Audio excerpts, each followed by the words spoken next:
Good morning. आज हम यहाँ पर फिजिक्स में वृत्तीय गति पाठ पढ़ रहे हैं। इसमें इसी पाठ में हमने पिछले वीडियो में इसकी परिभाषा पढ़ी थी वृत्तीय गति की, फिर एक समान वृत्तीय गति पढ़ा था, फिर कोणीय विस्थापन, कोणीय वेग, रेखीय वेग और कोणीय वेग और रेखीय वेग के बीच जो संबंध था v=r⍵, इस संबंध की हमने डेरिवेशन भी की थी। अब इसके बाद जो है यहाँ पे अगला टॉपिक इसमें क्या है, तो वो है कोणीय त्वरण। तो कोणीय त्वरण किसे कहते हैं, इसको पढ़ाने से पहले मैं जरा कोणीय वेग दोबारा रिवाइज कर लेता हूँ कि जैसे यहाँ पर माना वृत्तीय गति कर रहा है कोई कण, ये एंटी क्लॉकवाइज डायरेक्शन में, तो किसी समय वो P1 पे था और डेल्टा टी समय के बाद वो P2 पे पहुंच गया। तो डेल्टा टी समय में जब वो P1 से P2 पे पहुंचा तो इस दौरान वह केंद्र O के सापेक्ष डेल्टा थीटा कोण घूम गया। ठीक है, यानी P1 से P2 तक जाने में वह केंद्र के सापेक्ष कितना कोण घूम गया, डेल्टा थीटा। तो डेल्टा टी समय में कण का कोणीय विस्थापन जो होगा वो क्या होगा, डेल्टा थीटा। तो डेल्टा टी समय में कोणीय विस्थापन ये हो गया डेल्टा थीटा। तो एकांक समय में जो कोणीय विस्थापन है वो कितना होगा, एकांक समय में कोणीय विस्थापन शॉर्ट में लिखाइए delta theta upon delta T. यानी डेल्टा टी सेकंड में अगर कोणीय विस्थापन डेल्टा थीटा है तो एक सेकंड में कोणीय विस्थापन कितना होगा, delta theta upon delta T. और एक सेकंड में ये जो कोणीय विस्थापन है इसी को हम क्या कहते हैं, कोणीय वेग। इसी को हम कोणीय वेग कहते हैं। और इसे हम शो करते हैं ओमेगा से, इसको ओमेगा पढ़ते हैं। ओमेगा बराबर हो गया delta theta upon delta T, अर्थात कोणीय वेग बराबर कोणीय विस्थापन बटे समयांतराल। तो इसी सूत्र के आधार पे इसकी एक परिभाषा और है कि कोणीय विस्थापन के समय के साथ परिवर्तन की जो दर होती है उसे हम कोणीय वेग कहते हैं। और ये सदिश राशि है और इसका जो मात्रक था वो था रेडियन, ये कोण का मात्रक बटे समय का मात्रक। तो कोण का मात्रक क्या है, रेडियन, और बटे समय का मात्रक सेकंड, तो रेडियन प्रति सेकंड ये इसका मात्रक था। इसकी विमा थी T⁻⁻1 और ये सदिश राशि है कि इसके लिए मैंने बताया था कि अगर कोई कण जैसे यहाँ पर एंटी क्लॉकवाइज डायरेक्शन में घूम रहा है, ऊपर की ओर घूम रहा है ऐसे, तो यदि हम अपने दाहिने हाथ की चारों मुड़ी हुई उंगलियों को इस प्रकार से मोड़ दें, चारों उंगलियों को, कि वो कण के वृत्तीय गति की दिशा में हो, तो कण की वृत्तीय गति इसमें ऐसे है तो ये मुड़ी हुई उंगलियां भी ऐसे। ठीक है, तो इस समय अंगूठा जिस दिशा में होगा वो दिशा क्या करती है, वो कोणीय वेग की दिशा को प्रकट करती है, कोणीय विस्थापन की दिशा भी वही होगी। ठीक है, और यहाँ पर एक आया था रेडियल वेक्टर कि जैसे कण यहाँ पर है तो कण की केंद्र के सापेक्ष जो स्थित सदिश था ये सदिश कहलाता है समय क्या, रेडियल वेक्टर या त्रिज्य सदिश। जब कण P2 पे है तो P2 का O के सापेक्ष स्थित सदिश क्या होगा, ये वाला OP2, ये होगा क्या, यहाँ पर स्थिति सदिश। तो P2 पर स्थित सदिश जो OP2 है इसको हम कहेंगे यहाँ पर त्रिज्य सदिश। T1 पर जो त्रिज्य सदिश होगा वो होगा OP1। तो ये चीज़ें हमने पहले पढ़ाई थी। और यहाँ पर कोणीय वेग की दिशा क्या होगी, लंबवत बाहर की ओर। अगर ये क्लॉकवाइज डायरेक्शन में घूमता तो उंगलियों को ऐसे रखेंगे और तब जो ये ऐसे, तो तब कोणीय वेग की दिशा होगी लंबवत अंदर की ओर, बोर्ड के तल के लंबवत अंदर की ओर। तो हम यहाँ पर देख रहे हैं कि कोणीय वेग किस पे डिपेंड कर रहा है, कोणीय विस्थापन पे। जैसे जैसे समय चेंज होगा वैसे वैसे कोणीय विस्थापन भी चेंज होगा। अब जो है यहाँ पे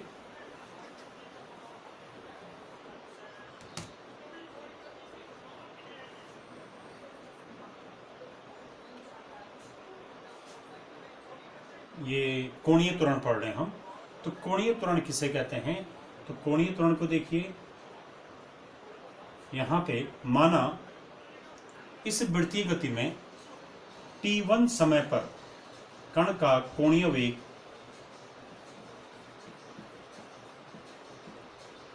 माना ω1 है। और t2 समय पर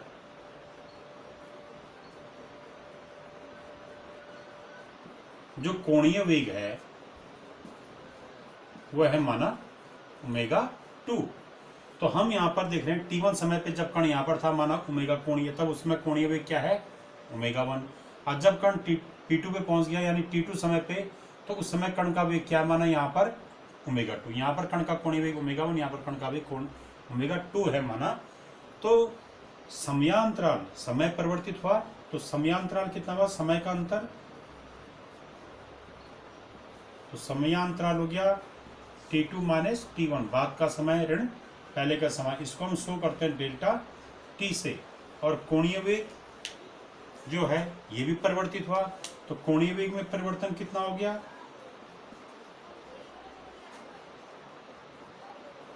कोणीय वेग में परिवर्तन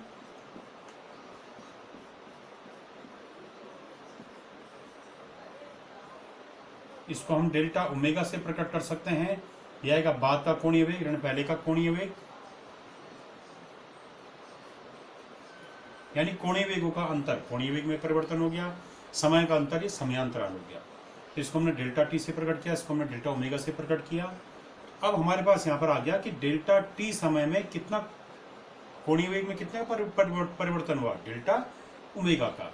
तो हम यहाँ पर ये कह सकते हैं कि डेल्टा टी समयांतराल में कोणीय वेग में परिवर्तन, ये कितना हो गया डेल्टा ओमेगा। तो जब डेल्टा टी सेकंड में कोणीय वेग में इतने का परिवर्तन हुआ, तो एकांक समय में कोणीय वेग में कितना परिवर्तन होगा, एकांक समय में कोणीय वेग में परिवर्तन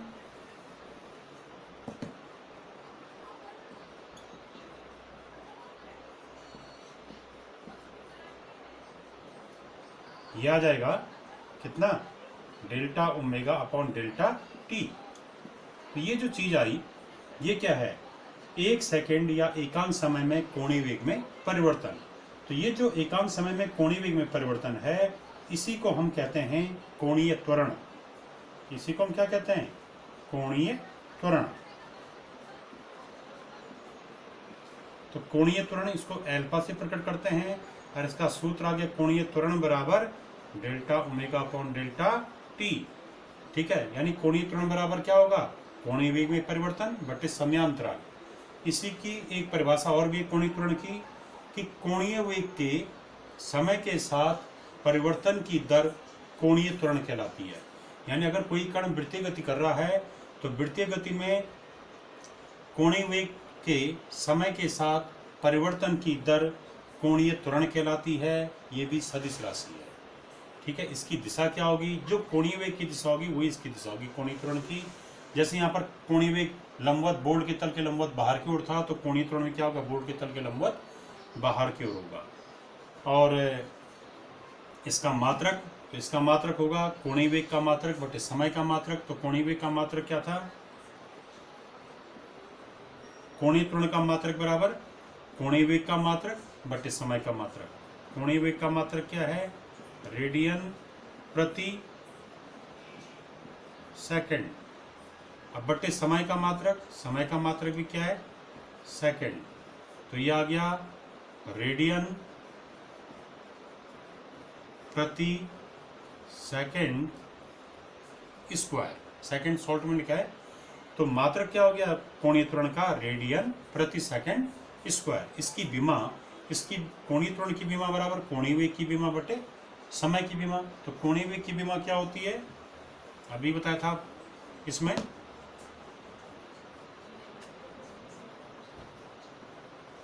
इसकी विमा हो जाएगी कोणीय वेग की विमा क्या, टी की पावर -1 बटे समय की विमा, समय की विमा टी, यह आ गया टी की पावर -2। तो टी की पावर -2 ये कोणीय त्वरण की विमा होगी।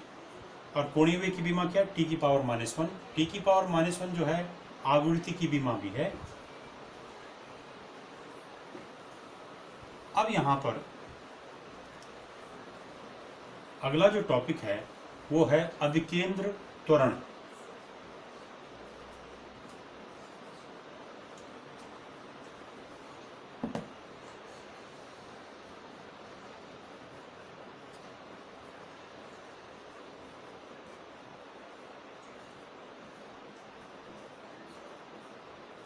अभिकेंद्र त्वरण, सेंट्रीपिटल एक्सेलरेशन,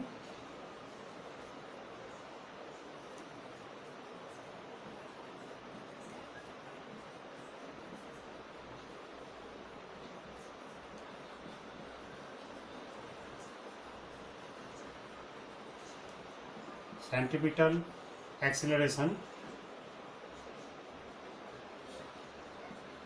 इसको शो करते हैं AR से। सेंट्रीपिटल एक्सेलरेशन या अभिकेंद्र त्वरण को क्या है ये, इसकी परिभाषा क्या है, क्या चीज़ है एक्सेलरेशन, ये अभिकेंद्र त्वरण। हमने वृत्तीय गति में पढ़ा था कि जब भी कोई कण वृत्तीय पथ पे गति करता है तो वृत्तीय पथ पे गति के दौरान इसके वेग की दिशा कैसे प्रकट करते हैं। जैसे इस बिंदु पर है तो इस बिंदु पर हम स्पर्शरेखा खींच देंगे, तो इस बिंदु पर खींची गई स्पर्शरेखा यहाँ पर वेग की दिशा प्रकट कर रही है। इस बिंदु पर खींची गई स्पर्शरेखा यहाँ पर वेग की दिशा प्रकट कर रही है। माना T1 समय पे ये P1 पे था कण और यहाँ पर इसका वेग था V1, तो ये वेग की दिशा है। यहाँ पर इसका वेग था इस बिंदु P2 पर V2, ये वेग की दिशा है इसकी। ऐसे किसी अन्य बिंदु पर अगर हम स्पर्शरेखा खींच देंगे तो वो वहाँ पर वेग की दिशा हो जाएगी। तो माना P1 P2 पर कण के वेग V1 V2 हैं। इस वृत्तीय पथ का केंद्र O है, इस वृत्तीय पथ की त्रिज्या R है। माना P1 से P2 जाने में कण को डेल्टा T समय लगता है और इस दौरान कण जो है केंद्र पर डेल्टा थीटा कोण अंतरित करता है। ठीक है, तो हमने ये पढ़ा था इसमें कि अगर ये कण एक समान चाल से गति कर रहा है वृत्तीय पथ पे, तो इसकी गति कहलाती है क्या गति, एक समान वृत्तीय गति।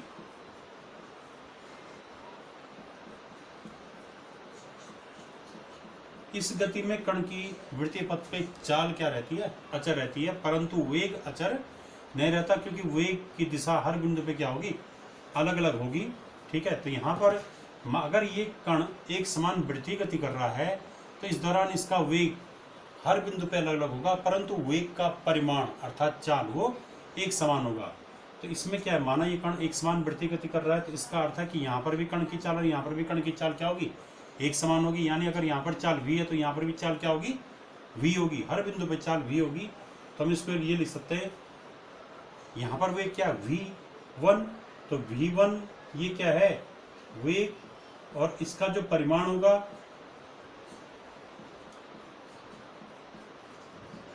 इसका परिमाण क्या हो जाएगा, इसका परिमाण मतलब चाल। ठीक है, किसी वेग का परिमाण का मतलब था चाल। तो हमने इस बिंदु पर जो चाल मानी है वही v, वही इस वेग का क्या होगा, परिमाण होगा। इस बिंदु पर चाल मान ली v, तो वही क्या होगा इसका, इस बिंदु पर वेग v2 का परिमाण क्या होगा, जो इस बिंदु पर चाल होगी। तो वेग v2 का परिमाण ये क्या होगा, यहाँ पे इसकी चाल होगी। बात हम कर रहे हैं अभिकेंद्र त्वरण की। तो अभिकेंद्र त्वरण किसे कहते हैं कि जब भी कोई कण वृत्तीय पथ पे गति करता है तो उस कण पर केंद्र की ओर हमेशा एक त्वरण कार्य करता है, उस त्वरण को हम अभिकेंद्र त्वरण कहते हैं। और ये जो त्वरण होता है, इस त्वरण के कारण ही क्या होता है, हर बिंदु पर वेग की दिशा परिवर्तित हो जाती है। ठीक है, वृत्तीय गति के दौरान कण पर केंद्र की ओर एक त्वरण कार्य करता है, उस त्वरण को हम अभिकेंद्र त्वरण कहते हैं। और इसी त्वरण के कारण क्या होता है कि वृत्तीय पथ के हर बिंदु पर वेग की दिशा परिवर्तित होती है। ठीक है, जैसे यहाँ पर एक समान वृत्तीय गति में चाल तो हर बिंदु पे एक जैसी थी, परंतु क्या था, वेग की दिशा हर बिंदु पर अलग अलग थी। तो वो वेग की दिशा किस कारण से अलग अलग हुई, अभिकेंद्र त्वरण के कारण। ठीक है, तो अभिकेंद्र त्वरण के कारण ही क्या होता है, वृत्तीय पथ के हर बिंदु पर वेग की दिशा अलग अलग होती है, वेग का मान अलग अलग होता है। अब अर्थात जैसे अगर यहाँ पर ये कण P1 पर है, P1 पे है अगर कण, तो इस पर अगर अभिकेंद्र त्वरण होगा तो अभिकेंद्र त्वरण कहाँ क्यों लग रहा होगा, P1 को O से मिला दीजिए, P1 को O से मिलाने वाली रेखा पर O की तरफ, केंद्र की तरफ। ऐसे जब कण P2 पे पहुंच गया होगा तो इस पे अभिकेंद्र त्वरण कहाँ क्यों लगेगा, कण P2 पे पहुंच गया तो यहाँ इसको केंद्र से मिलाइए और इस पे केंद्र की ओर तीर का चिन्ह लगा दीजिए। तो कण को केंद्र से मिलाने वाली रेखा पर केंद्र की ओर वो दिशा होगी किसकी, अभिकेंद्र त्वरण की। तो वृत्तीय गति के दौरान कण पर केंद्र की ओर लगने वाला त्वरण अभिकेंद्र त्वरण कहलाता है, सेंट्रीपिटल एक्सेलरेशन कहलाता है। इसी त्वरण के कारण कण के वेग का मान हर बिंदु पर अलग अलग होता है। अब इसका हम जैसे सूत्र निकालें तो देखिए सूत्र कैसे निकालेंगे। माना डेल्टा टी समय में कण P1 से P2 पे पहुंच गया, P1 पे वेग है V1, P2 पे वेग है V2, ठीक है, अलग अलग है, इनकी दिशाएं अलग हैं। और इस वृत्तीय पथ की त्रिज्या r है। P1 से P2 पे जाने के दौरान कण का कोणीय विस्थापन डेल्टा थीटा है, ठीक है। इन दोनों त्रिज्याओं के बीच का कोण डेल्टा थीटा हो जाएगा उस दौरान। और यहाँ पर हम क्या कर रहे हैं, ये जो V1 और V2 वेक्टर हैं इनके बीच का कोण कितना होगा, तो हम यहाँ पर ये देखेंगे V1 और इस त्रिज्या के बीच का कोण क्या होगा, 90 अंश। V2 और इस त्रिज्या के बीच का कोण भी 90 अंश। तो जब ये दोनों और इन दोनों त्रिज्याओं के बीच का कोण क्या है, डेल्टा थीटा। तो इन दोनों वेगों के बीच का कोण भी क्या होगा, डेल्टा थीटा, क्योंकि ये त्रिज्याएं इन वेगों पर लंब है। तो इन वेगों को अगर हम आपस में मिला दें तो इनके बीच का कोण भी क्या होगा, डेल्टा थीटा। अर्थात इन त्रिज्याओं के बीच का कोण जब डेल्टा थीटा होगा तो यहाँ पर उस समय वेग V1 V2 की दिशाओं का बीच का कोण भी डेल्टा थीटा होगा। तो हमने क्या किया, V2 के समांतर एक रेखा यहाँ पर खींची, तो V2 के समांतर और इसके बराबर एक वेक्टर यहाँ पर खींच दिया QD। ये वेक्टर V2 वेक्टर को प्रकट कर रहा है। V1 के समांतर एक वेक्टर यहाँ पर हमने QA खींचा और ठीक इसके बराबर खींचा। तो ये वेक्टर क्या प्रकट करेगा, ये इसके समांतर बराबर है, ये वेक्टर V1 को प्रकट करेगा। तो QA वेक्टर V1 को प्रकट कर रहा है, QB वेक्टर ये वेक्टर V2 को प्रकट कर रहा है क्योंकि इसके समांतर है, ये इसके समांतर है, बराबर है, ठीक है। तो V1 का जो ये बाणाग्र है, V1 के बाणाग्र से V2 के बाणाग्र को हमने मिला दिया। तो V1 के बाणाग्र से V2 के बाणाग्र की ओर जो वेक्टर आ रहा है, ये वेक्टर क्या प्रकट करेगा, कौन से सदिश को प्रकट करेगा, ये करेगा प्रकट V2 माइनस V1 को। क्योंकि हमने पढ़ा है त्रिभुजों के लिए सदिश योग का नियम, एक त्रिभुज बन रहा है तो यहाँ पर क्या सदिश योग का नियम कि इन दो भुजाओं पर क्रम से लिए गए दो सदिशों का योग, जैसे ये वाला सदिश धन ये वाला सदिश, ये वाला सदिश है V1 प्लस ये वाला सदिश हमने क्या लिखा, डेल्टा V। माना ये वाला सदिश डेल्टा V है, बराबर क्या हो जाएगा, तीसरी भुजा पर विपरीत क्रम में लिया गया वेक्टर, तीसरी भुजा इस पे विपरीत क्रम में, ये ऐसे आ रहे थे तो इस पे विपरीत क्रम में लिया गया वेक्टर, यानी ये वाला वेक्टर कौन है, V2। तो ये V1 वेक्टर प्लस ये वाला वेक्टर माना डेल्टा V है, तो plus delta V equal to क्या आ जाएगा, V2। तो यहाँ पर डेल्टा V इक्वल टू क्या आ जाएगा, V2 माइनस V1। इस वेक्टर का मान हमको मिल गया कि वेक्टर डेल्टा V बराबर क्या होगा, V2 माइनस V1 वेक्टर, ठीक है।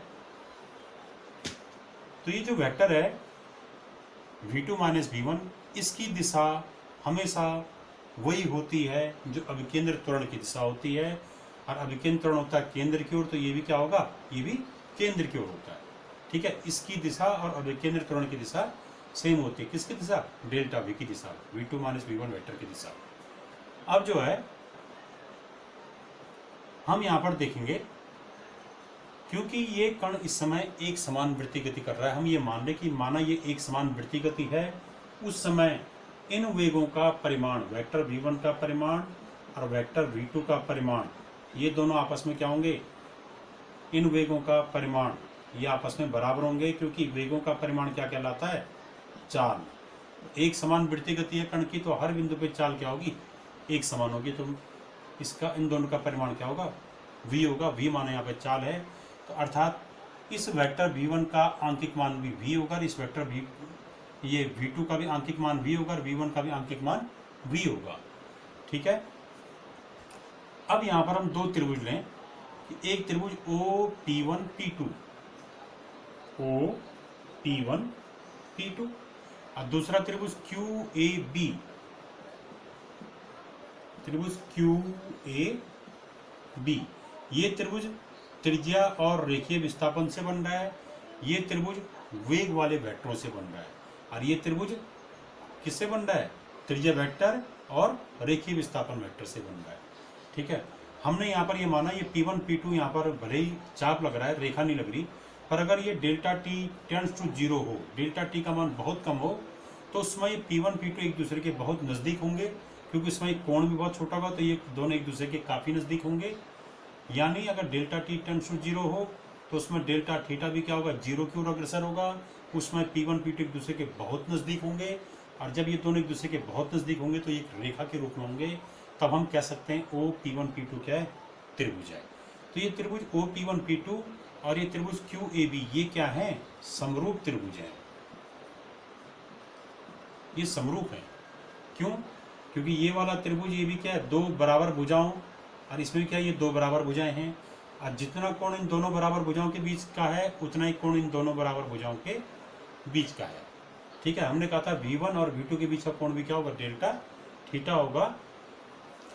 तो यहाँ पर ये दोनों त्रिभुज समरूप हैं, और जब ये दोनों त्रिभुज समरूप होंगे तो हम यहाँ पर थेल्स की प्रमेय लगाएंगे कि जब दो त्रिभुज समरूप होते हैं तो इनकी संगत भुजाओं का अनुपात बराबर होता है। तो इन क्या होगा? उसका मतलब जैसे इस त्रिभुज की एक भुजा, कौन सी भुजा? जैसे OP1 बट्टे इस त्रिभुज का ये वाला भुजा P1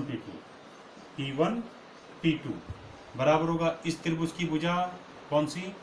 जैसे QA बट्टे इस त्रिभुज की भुजा AB। ध्यान दीजिए, लेने का तरीका क्या है? जैसे OP1 लिया यहाँ अंश में, तो यहाँ अंश में क्या लेंगे? जो P1 से वेक्टर निकला V1, तो ये वाला V1 का मतलब QA वेक्टर आएगा अंश में। यहाँ हर में क्या लिया हमने? P1 P2, तो P1 P2 मतलब ये चाप वाला साइड। ठीक है, तो चाप वाला साइड मतलब ये इसके संगत कौन आएगा? यहाँ पे ये आएगा। ये भी देखिए कैसे पता चला? OP1 के संगत यहाँ कौन होगा? QA, क्योंकि OP1 पे कौन सा वेक्टर निकल रहा है? V1, तो V1 होगा। V1 मतलब ये QA वेक्टर होगा OP1 के संगत। OP1 के संगत हमने यहाँ QA लिखा। OP2 के संगत कौन होगा? QB वेक्टर, क्योंकि OP वेक्टर पे कौन सा यहाँ से कौन सा निकल रहा है वेक्टर? V2, तो OP2 के संगत कौन सा वेक्टर होगा? OB वेक्टर यानी V2 वेक्टर। तो तीसरी भुजा के संगत कौन सा वेक्टर होगा? ये तीसरी भुजा। ठीक है, यानी P1 P2 के संगत कौन होगा? AB। ये समरूप त्रिभुज में देखना पड़ता है कि संगत भुजाएं कौन कौन सी हैं। तो यहाँ की भुजा OP1 बट्टे यहाँ की भुजा P1 P2 बराबर क्या आएगा? यहाँ की भुजा QA बट्टे यहाँ की भुजा AB, ये आ गया। अब OP1 का मान रख दिया हमने क्या? R बट्टे P1 P2, P1 से P2 के बीच की डिस्टेंस माने क्या? डेल्टा S, तो हमने इसको डेल्टा S लिख दिया बराबर QA का मान, QA का मतलब वेक्टर V1 का परिमाण, इसका परिमाण क्या है? V बट्टे AB मतलब ये AB मतलब डेल्टा V वेक्टर का परिमाण, तो इसका परिमाण हम ये मान रहे, इसका परिमाण क्या है? डेल्टा V है, इसका आंकिक मान, तो हम वेक्टर नहीं लगाएंगे इसमें। अब जो है इसको आगे सॉल्व करते हैं।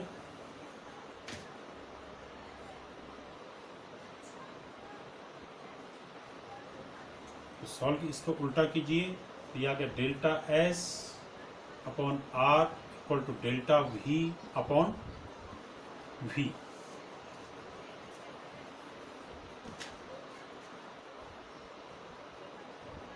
अब यहाँ पे दोनों तरफ जैसे हम यहाँ से डेल्टा V का मान निकालते हैं, तो डेल्टा V बराबर आ जाएगा delta V equal to V upon R into delta S, ये V आ गया।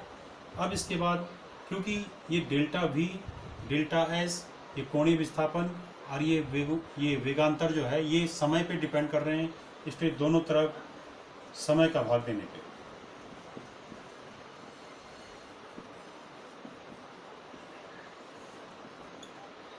ये आ गया, दोनों तरफ समय का भाग दिया। अब हम ये मान के चलेंगे यदि ये जो समय है ये बहुत सूक्ष्म हो, यही माना भी हमने शुरू में, तो यदि डेल्टा टी टेंड्स टू 0 तो उस समय हम यहाँ लिमिट ले लेते हैं, तो ये लिखा जाएगा उस समय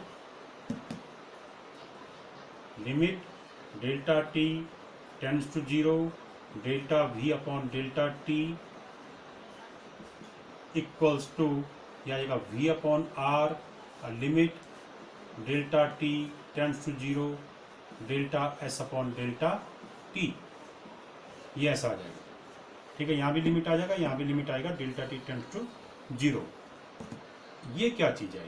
ये है dv बटे dt, वेग परिवर्तन की समय दर। ठीक है, या वेग के समय के साथ परिवर्तन की दर, इसी को हम क्या कहते हैं? तात्कालिक त्वरण भी कहते हैं इसको।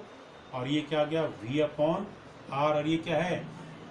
रेखीय विस्थापन के समय के साथ बदलने की दर, अर्थात रेखीय वेग या तात्कालिक रेखीय वेग।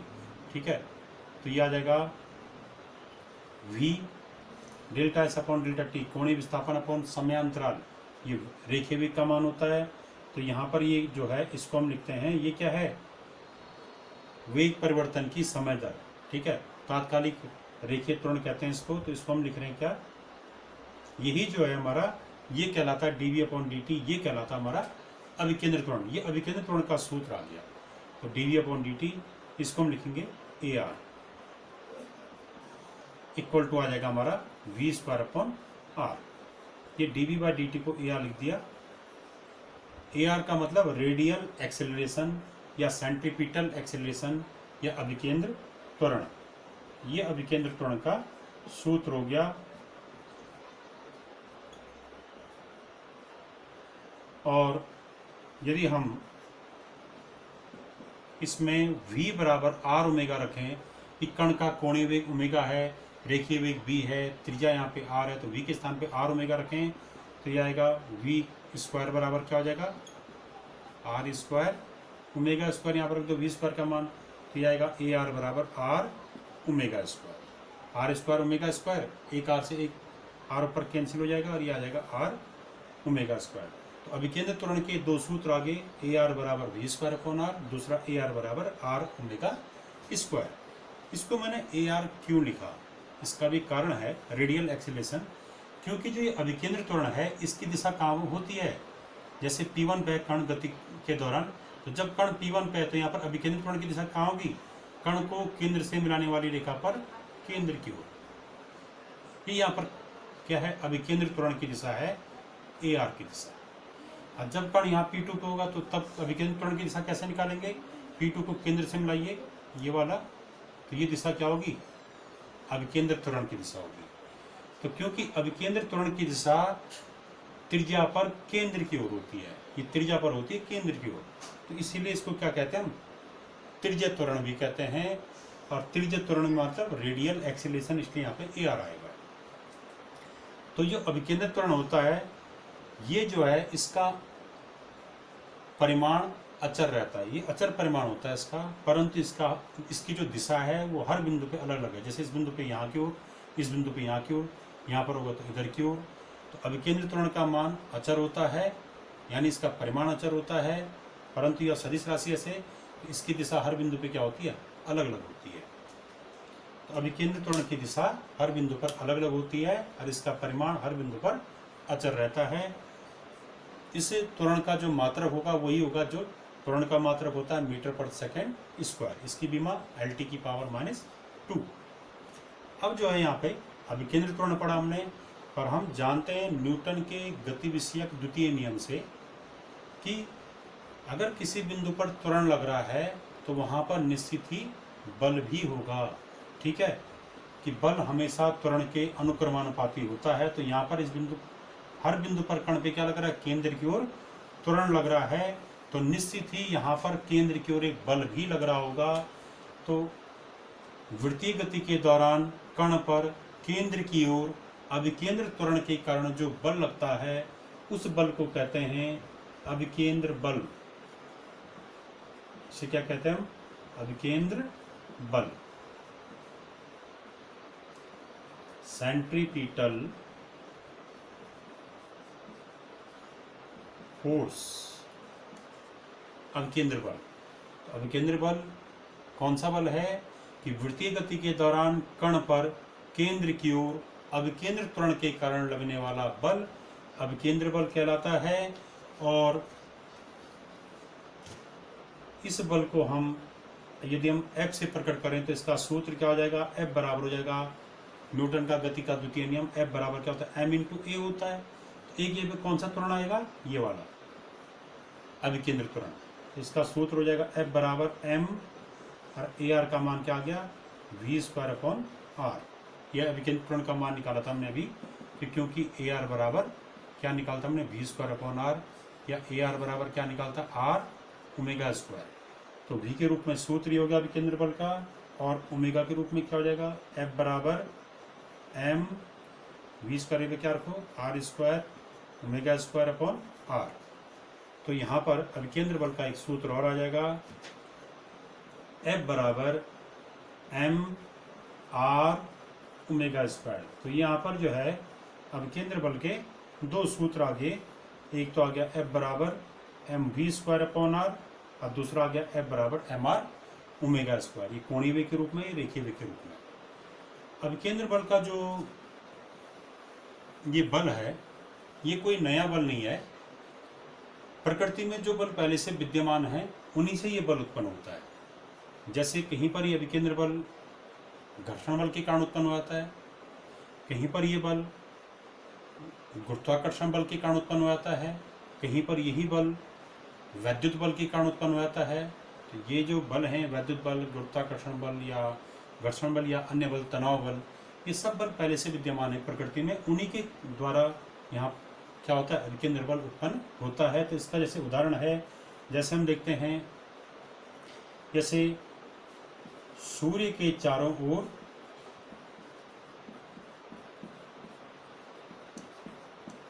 ग्रहों की गति, ग्रहों की वृत्तीय गति।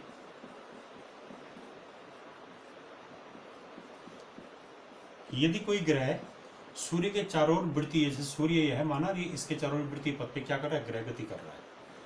तो ये ग्रह जो है वृत्तीय गति कर रहा है। तो वृत्तीय गति केवल तभी संभव है जब उस ग्रह को या उस कण को अभिकेंद्र बल प्राप्त हो रहा होगा। अगर मैं ये कह रहा हूँ कि यहाँ पर कोई कण इस वृत्तीय पथ पे गति कर रहा है, तो वृत्तीय गति केवल तभी संभव है जब उस कण को आवश्यक अभिकेंद्र बल प्राप्त हो गया हो।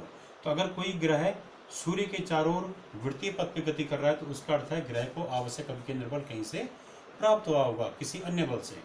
तो किससे प्राप्त होता है, अगर माने ग्रह है और ये सूर्य है, तो ग्रह पर सूर्य जो गुरुत्वाकर्षण बल लगा रहा है, तो सूर्य द्वारा ग्रह पर लगने वाला जो गुरुत्वाकर्षण बल होता है, वही ग्रह को क्या देता है, आवश्यक अभिकेंद्र बल देता है। देखिए इसमें ग्रह यहाँ, ये सूर्य यहाँ पर है, तो सूर्य ग्रह को गुरुत्वाकर्षण बल से अपनी ओर खींच रहा होगा, अपनी ओर आकर्षित कर रहा होगा। यानी सूर्य के द्वारा ग्रह पर गुरुत्वाकर्षण बल केंद्र की ओर होगा, और केंद्र की ओर कौन सा बल लगता है, दूसरा अभिकेंद्र बल। तो यानी ग्रह, सूर्य के द्वारा ग्रह पर लगने वाला जो गुरुत्वाकर्षण बल है, वही इसको आवश्यक अभिकेंद्र बल प्रदान करता है, जिसके कारण ग्रह सूर्य के चारों ओर वृत्तीय पथ पे घूमता है। दूसरा इसका एग्जाम्पल है, जैसे इलेक्ट्रॉन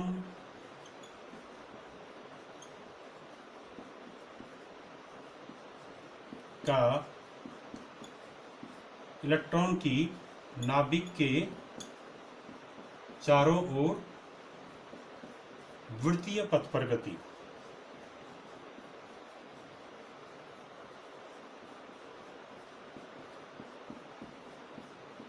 वृत्तीय पथ पर गति। तो इलेक्ट्रॉन नाभिक के चारों ओर जब वृत्तीय, माने इलेक्ट्रॉन है, ये नाभिक है, तो इलेक्ट्रॉन नाभिक के चारों ओर वृत्तीय पथ पे गति कर रहा है, तो निश्चित इसको अभिकेंद्र बल प्राप्त हुआ होगा। तो इलेक्ट्रॉन को अभिकेंद्र बल कहाँ से मिला, जिससे वो जिससे वो वृत्तीय पथ पे गति कर रहा है। तो उसको अभिकेंद्र बल मिलने का कारण क्या है, इलेक्ट्रॉन क्या होता है, ऋणावेशित कण है। नाभिक पे कौन सा आवेश होता है, धनावेश होता है। तो धनावेशित नाभिक और ऋणावेशित इलेक्ट्रॉन के बीच जो स्थिर वैद्युत आकर्षण बल लगता है, स्थिर वैद्युत आकर्षण बल, वो स्थिर वैद्युत आकर्षण बल ही क्या करता है, इलेक्ट्रॉन को आवश्यक अभिकेंद्र बल प्रदान करता है। स्थिर वैद्युत आकर्षण बल, इस बल के कारण ही इलेक्ट्रॉन को आवश्यक अभिकेंद्र बल प्राप्त होता है। तीसरा इसका एग्जाम्पल है अभिकेंद्र बल का, वृत्तीय पथ पर हम जब सड़क पे, जैसे कोई कार गति कर रही है सड़क पे, और कहीं पे कोई वृत्तीय मोड़ आ गया, तो मोड़ों पर कार जो है वृत्तीय पथ पे गति करती है, ठीक है। वृत्तीय मोड़ों पर वाहनों की गति या कार की गति लिख देते हैं। तो मोड़ों पर जो वाहन गति करता है उस समय वह एक वृत्तीय पथ पे गति करता है, और वृत्तीय पथ पे गति करने के लिए वाहन को आवश्यक अभिकेंद्र बल प्राप्त होना चाहिए। तो वहाँ पर कहाँ से मिलता है वाहन को या कार को आवश्यक अभिकेंद्र बल? तो वो कहाँ से प्राप्त होगा? जो टायर है वाहन का या कार का, तो टायर और सड़क के बीच जो घर्षण बल है वो घर्षण बल उस कार को या वाहन को आवश्यक अभिकेंद्र बल प्रदान करता है, और तब जाके क्या होता है, वो वाहन या कार वृत्तीय पथ पर संतुलित होकर आगे बढ़ती है। अगर कार के टायर घिसे हुए हैं तो घिसे हुए टायर और सड़क के बीच घर्षण बल, आवश्यक घर्षण बल उत्पन्न नहीं हो पाएगा, जिससे कि जब घर्षण बल नहीं मिलेगा तो अभिकेंद्र बल भी नहीं मिल पाएगा, जिससे कि कार क्या होगी, वृत्तीय पथ पे वो फिसलने लगेगी बजाय संतुलित होकर चलने के।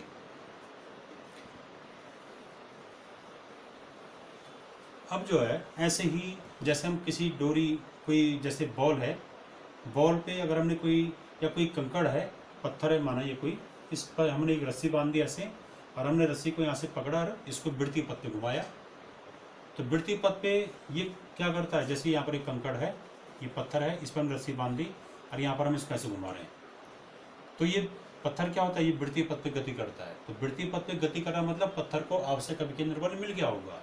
तो अभिकेंद्र बल कैसे मिलता है इसको, कि पत्थर से जो रस्सी बंधी है, ये रस्सी जो है इस पर तनाव बल हम कहाँ की ओर लगाते हैं, केंद्र की ओर, हम अंदर की ओर खींचते हैं रस्सी को। तो रस्सी पर अंदर की ओर, केंद्र की ओर जो तनाव बल लगता है, वही तनाव बल इस पत्थर को आवश्यक अभिकेंद्र बल प्रदान करता है, जिसके कारण ये पत्थर क्या होता है, वृत्तीय पथ पे गति करता है। अगर अचानक डोरी टूट जाए, माना डोरी टूट जाए गति के दौरान, तो ये पत्थर जो है तब वो यहाँ पर तनाव बल खत्म हो जाएगा, तब उस पत्थर को आवश्यक अभिकेंद्र बल नहीं मिलेगा, और तब ये पत्थर क्या होगा, एक सरल रेखीय पथ पे गति करेगा, तब ये इस पर रेखीय दिशा में आगे बढ़ता है, तब ये सरल रेखीय दिशा में आगे बढ़ेगा। अब है इसमें स्पर्श रेखीय त्वरण।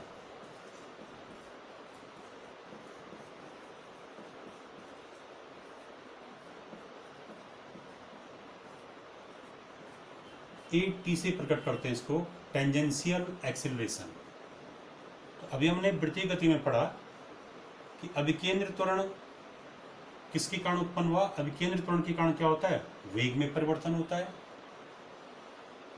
दूसरा हमने पढ़ा इसमें कि एक समान वृत्तीय गति में कण की चाल क्या होती है, वृत्तीय पथ पे हर बिंदु पे एक समान होती है, कण की चाल अचर होती है। पर ऐसा जरूरी नहीं है कि हर समय कण की चाल अचर हो। अगर कण वृत्तीय पथ पे परिवर्ती चाल से गति कर रहा हो, कण की चाल क्या हो, परिवर्ती हो।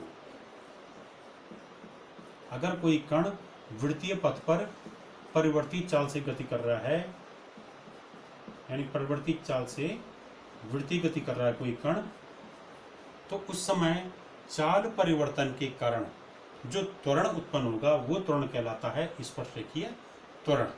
ठीक है, तो चाल में परिवर्तन के कारण वृत्तीय पथ पे अगर कोई कण परिवर्ती चाल से गति कर रहा है, हर बिंदु पे चाल अगर अलग अलग है, तो चाल में परिवर्तन के कारण यहाँ पर जो त्वरण उत्पन्न होता है उस त्वरण को हम स्पर्श रेखीय त्वरण कहते हैं।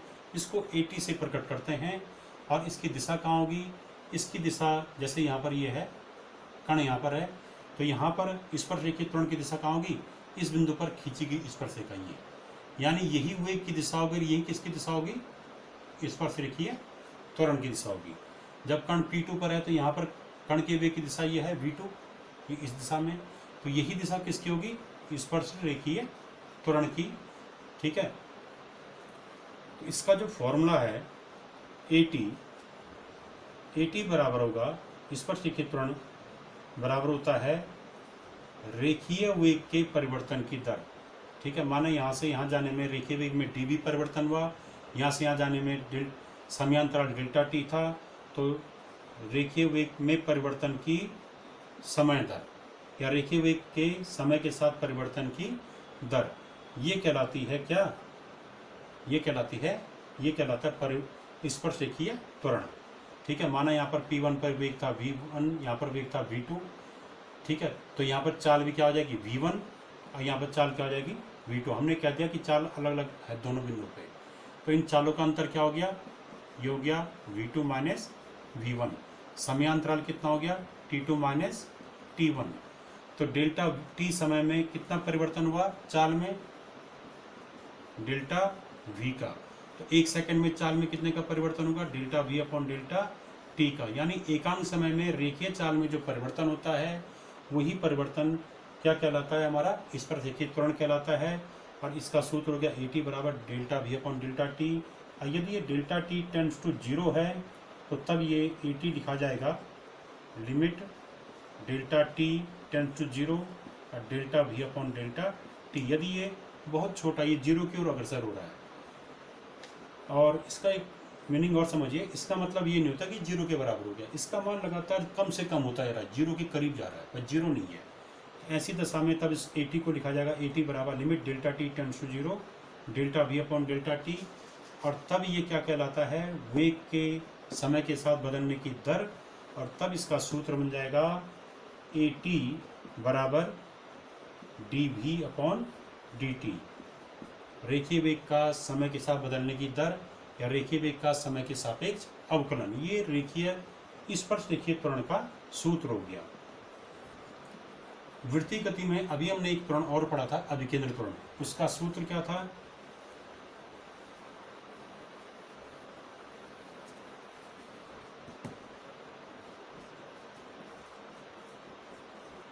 ये तो वह स्पर्श रेखीय त्वरण।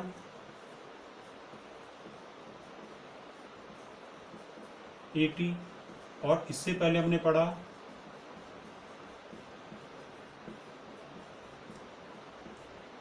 अभिकेंद्र त्वरण AR।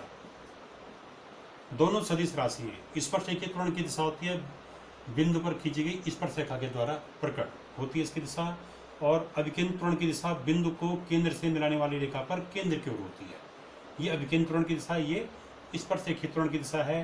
तो ये दोनों दिशाएं क्या होती हैं, एक दूसरे पे लंब होती हैं। तो हमेशा अभिकेंद्र त्वरण और स्पर्श रेखीय त्वरण एक दूसरे पे क्या होते हैं, लंब होते हैं। ये दोनों सदिश राशि हैं। तो इन दोनों जो त्वरण हैं, ये दोनों स्पर्श रेखीय त्वरण और अभिकेंद्र त्वरण, ये वाला, इन दोनों का जो परिणामी होगा उसे कहते हैं हम परिणामी त्वरण। तो उस परिणामी त्वरण का मान क्या आएगा,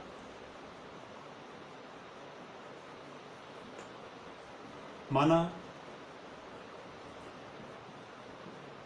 ये स्पर्श रेखीय त्वरण और अभिकेंद्र त्वरण का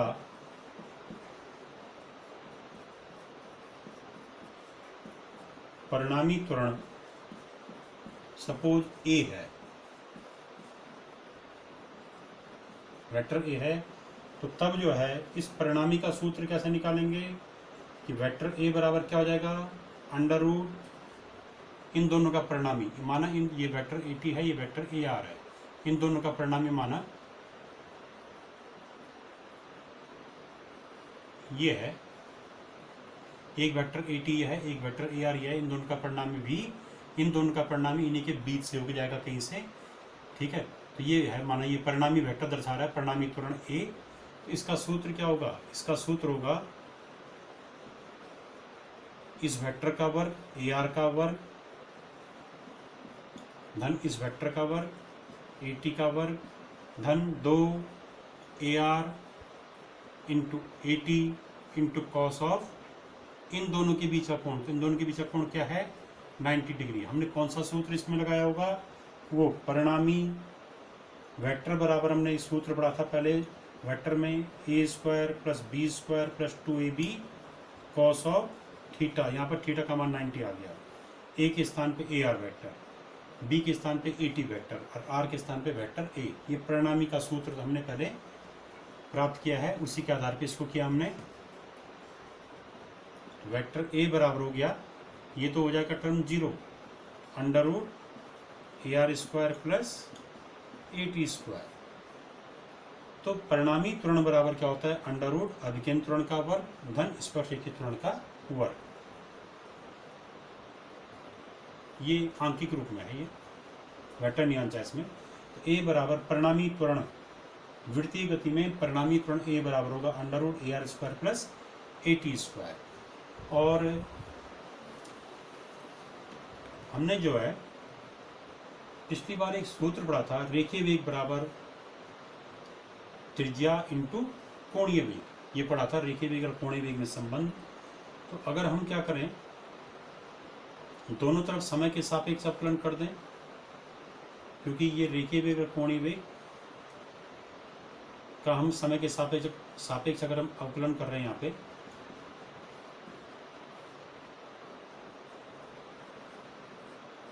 ये दोनों तरफ समय के सापेक्ष अवकलन करने पे, तो ये क्या है, ये है dv/dt, और ये क्या आ गया r dω/dt।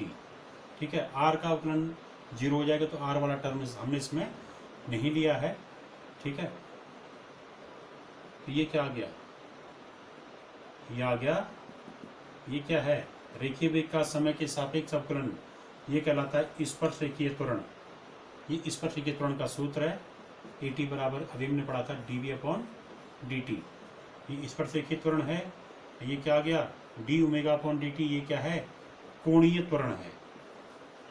तो ये जो सूत्र है v = r ω, इससे हमने निकाल दिया स्पर्शरेखीय त्वरण बराबर त्रिज्या इंटू कोणीय त्वरण। तो ये कोणीय त्वरण और रेखीय त्वरण के बीच का संबंध है, कई बार ये एग्जाम में आता है। ठीक है, कोणीय त्वरण को अल्फा से, स्पर्शरेखीय त्वरण को AT से शो करते हैं। तो आज जो है हमने इसमें वृत्तीय गति में अभिकेंद्र त्वरण, कोणीय त्वरण, स्पर्शरेखीय त्वरण, अभिकेंद्र बल, ये जो हैं टॉपिक पढ़े, और अगले वीडियो में हम इनके आंतरिक प्रश्नों को करेंगे। Thank you.